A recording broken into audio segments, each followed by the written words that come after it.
Thank you for that. And before I kind of kick it on to everyone who's here to speak, I do have a statement from Representative Karen Alzate from Pawtucket, who could not be here, but she asked that we read this. So I'm going to read this for her, and then I'm going to pass it on to Jordan Goya, who's another activist with Reclaim Rhode Island. So this is a statement from Rep. Karen Alzate.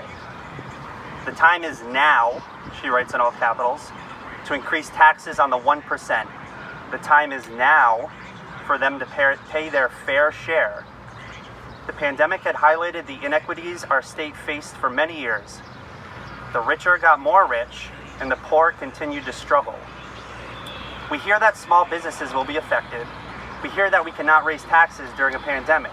What we don't hear is that our communities of color have struggled to keep the roof over their heads and the lights on and food on the table.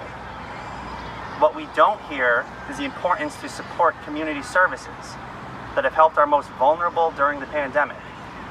We hear that the 1% will flee the state if this legislation passes. We know this is not factual. We know the 1% moves for work or family.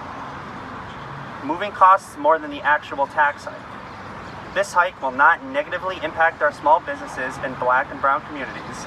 It'll only help them as there will be more revenue.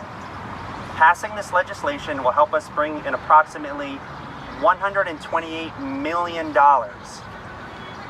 This is common sense legislation. This is social justice legislation. Please call your legislators and ask them to support this legislation.